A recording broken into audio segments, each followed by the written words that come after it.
Hi there, my name is Craig Bothwell. I'm an agricultural consultant for SAC, and I'm here today at Lowland Rig Farm by kind permission of Andrew Hamilton. I'm joined today by Ian Clarke. Ian is the territory manager for Scotland for John Deere. So the real reason we're here today is we're having a look at Andrew's harvest lab system that he's got in place. So we've got it here sitting in the back of the slurry dribble bar, and it's just come off the chopper. So the harvest lab system is an NIR machine or a near infrared sensor.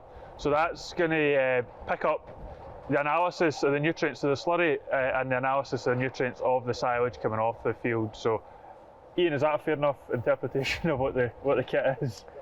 Yeah, so Harvest Lab, or our NIR sensor, it's not new technology to us. So back in 2009 we launched the Harvest Lab NIR sensor for our forage harvesters, where at that time we could measure the dry matter of silage which was harvested, whether that be maize or grass silage. And in 2015 that product grew and we introduced more constituents for that. So when we were harvesting grass we could measure the ADF, the NDF, the protein and the sugar content as some of the examples of the constituents we could measure. And then a year later in 2016 we actually launched the Harvest Lab sensor with calibration curves to do slurry constituent sensing as well, or manure sensing as we call it. So we've got calibration curves for pig slurry, dairy slurry, and also biogas digestate slurry as well. So that calibration curve allows us to sense the nutrients which are in that slurry, so whether that be nitrogen, basically all your NP and K which could be in the slurry. So starting off with the chopper, Ian, we've got the Harvest Lab here up in the spout. So when Andrew's going into customers' ground and doing that, he can measure dry matter, the energy of the silage, the crude protein, the ash, and the fibre content. Yeah, so on a forager, the first thing we do is a dry matter, and then we can also do the sugar content, NDF, ADF, protein. And actually new for this year we will have the ME, the energy content. We haven't had that in the past, but we can do that as of our calibration curves which we have for next year. So that can all be mapped on the forager using the Starfire receiver. That gives us a position that allows us to produce a yield map, and also map where the analysis across the field as we're harvesting. So over and above all the constituents as well, you're also measuring the tonnage of the silage? Yeah, so the forager can also do the yield and calculate the tonnes that's going through the machine. So we have a linear potentiometer on the feed rolls that measures how much the feed rolls open, as well as a speed sensor. And from that we can accurately calculate how much silage is going through the machine. And then from that can also then turn to using that data to apply your additive. So for example, if you had a variation in the field between whatever 25 to 40 tonnes per hectare or per acre, it could then adjust the additive application based on the yield that was going through the machine. So as opposed to just setting that as a flat rate and saying that field's getting X amount per hectare, it's actually tailoring that to the high and the low yielding points. That's correct, yeah. So you can really fine tune that additive based on the volume that's going on, rather than just a blanket application. Yeah. And James was saying earlier just about calibration of that tonnage as well of the silage that he was taking off. He was measuring the tonnage in a couple of trailer loads per field just to correct that figure. Yeah, as you all farmers I guess will know, every field's different from one side of the hedge to the other, and albeit our system can be quite accurate, it's only as accurate as the amount of times that it's calibrated. So we do advise doing that every field to give them the most accurate data for the yield.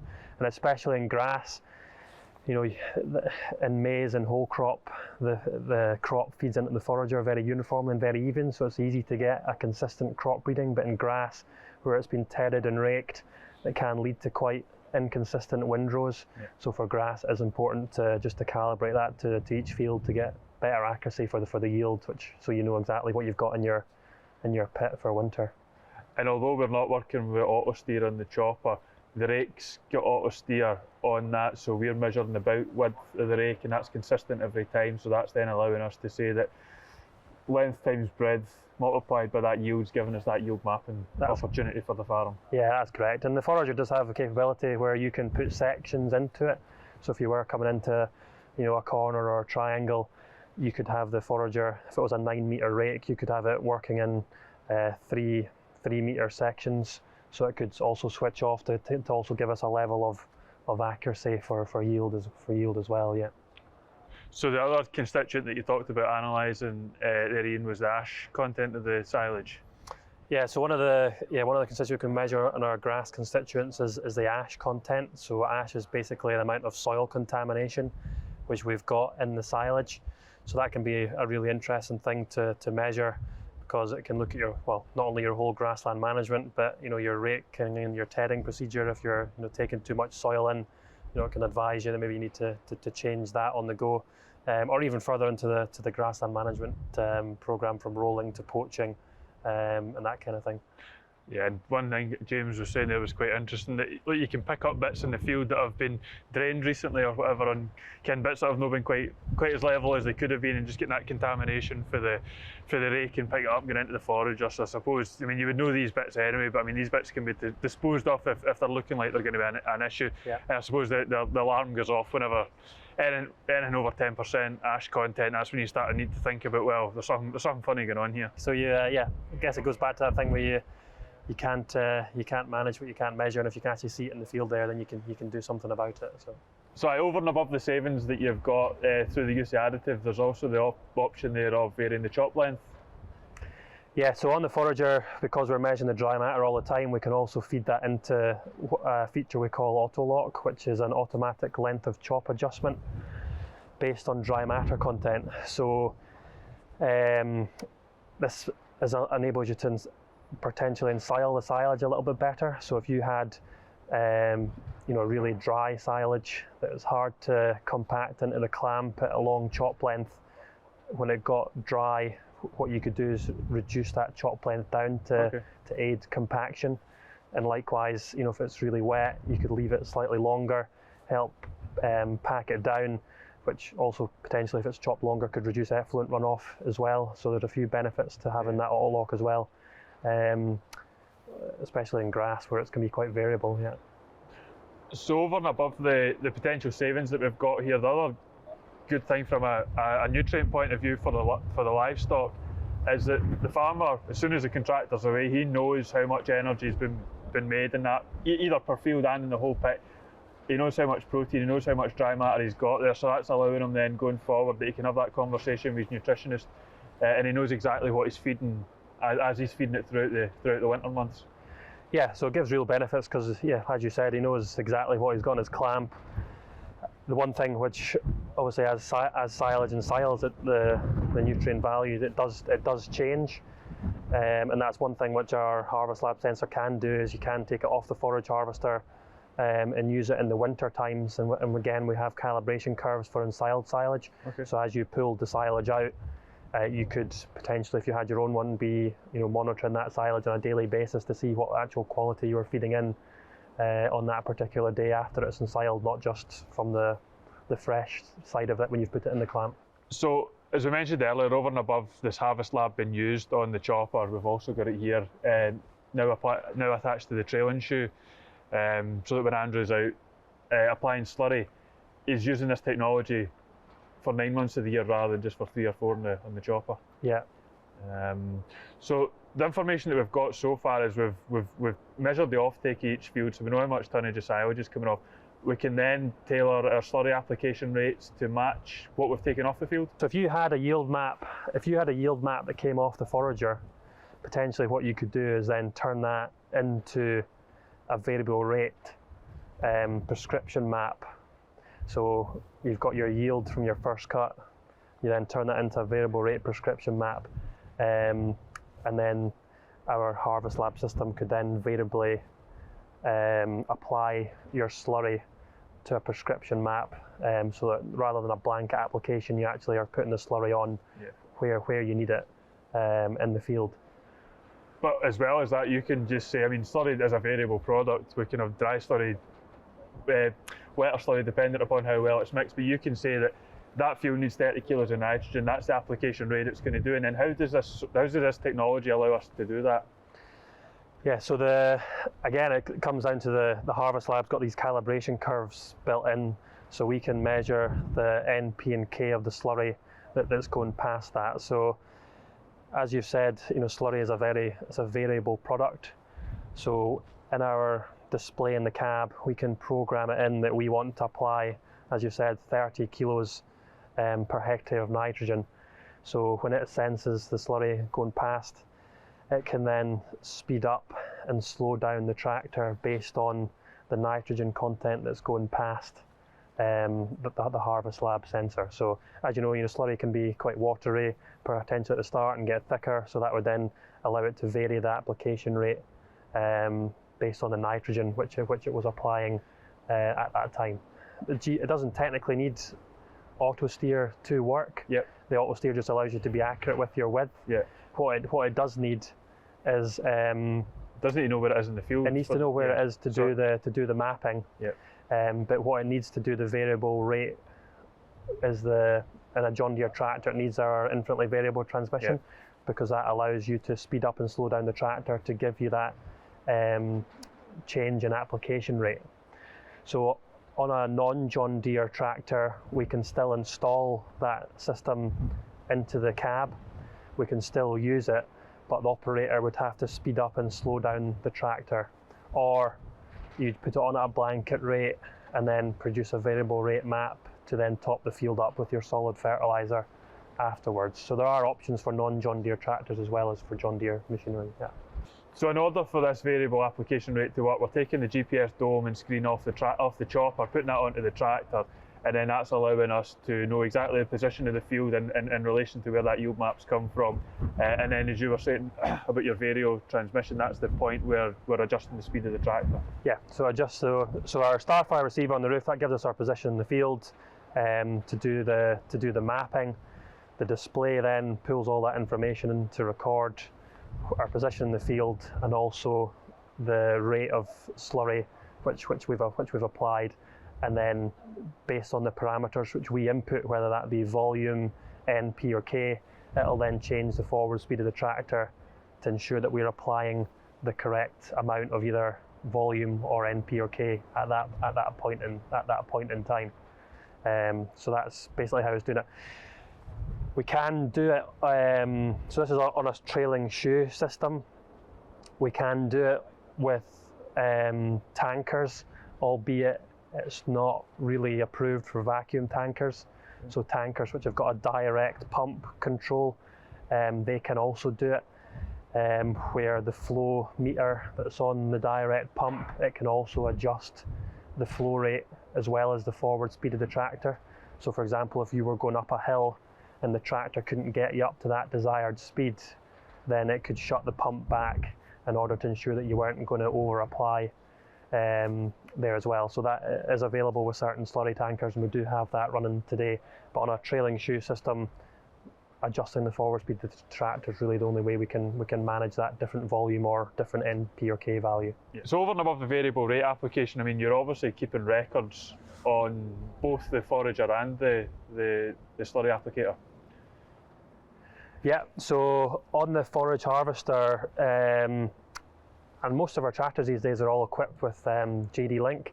So JD Link is our telematics system, and with that fitted, we can then wirelessly transfer those maps up to a cloud, and we have an online platform which is free to use called My Operations Centre, or myjohndeere.com, and so it'll transfer all those maps up into that portal, and from that portal you can then manage them, and you can then produce your variable rate maps and generally keep all your documentation in that one place. So that's for all the silage and also the slurry.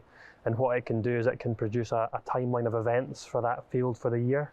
So for example, if you applied your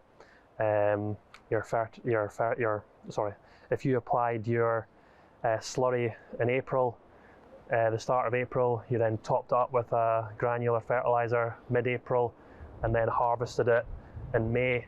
It would keep a timeline of that all the way throughout the year, so you've got a true documentation of every process which you've done in that field, and all the yield maps and application maps to prove what you'd applied and at what time throughout the year.